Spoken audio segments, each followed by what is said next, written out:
pinkish siya, di ba? So, yun ang effect ng nitrite. Minsan, nakapag-attend ako ng seminar. Kasi, nung nasa basis ako, madalas nila akong pinag-attend ng seminar. So, kahit napunta ka, alam ko na halos yung mga isa-seminar, ma-attend pa rin ako kasi baka may matutunan pa rin ako. Ganun. Pero minsan, merong isang nag-seminar na tingin ko, wala siyang experience talaga sa meat processing, baka nag-research lang siya. Kasi sabi niya, ang pink color daw ng ham is galing sa bread powder, kasi daw ang bread powder is kulay pink. Hindi yun. Hindi dahil sa color ng bread powder. So, parang kumuha ka lang ng kulay sa food color.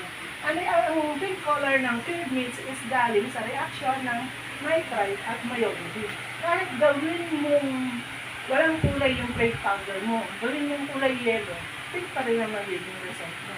Kasi ang liit lang naman ang kulay na nilalagay doon, or konti lang, para magkaroon ng epekto sa color niya. Para malaman lang hindi kulay salt. Para mag-distinguish lang siya sa salt. Kasi halimbawa, mga 90% or 95% ng bread powder is salt.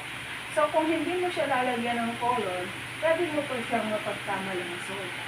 Kasi ang liit lang ng percent ng nitrite doon. Yun. So ayan, it is the nitrates that play the key role in color fixation. Sabi na ng boss ko nun sa Pure Foods, it is not a ham without the nitrite.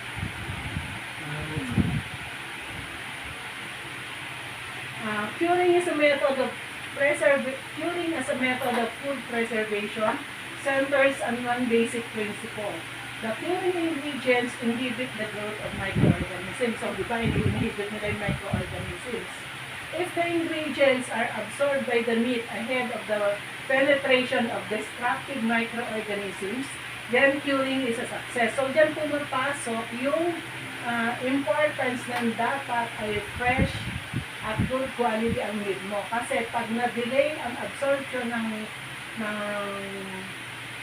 preservative ingredients mo, pag na-delay siya at nauna yung action ng microorganisms, then curing is a failure.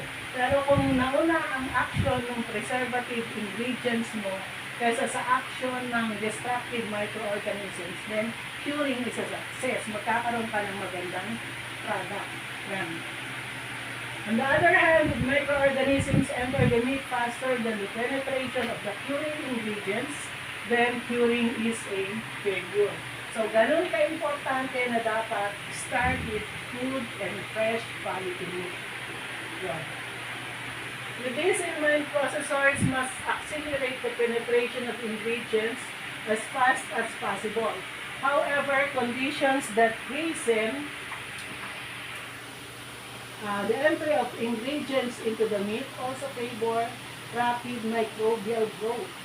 Hence, it is important to start with uncontaminated meat to ensure successful curing. So,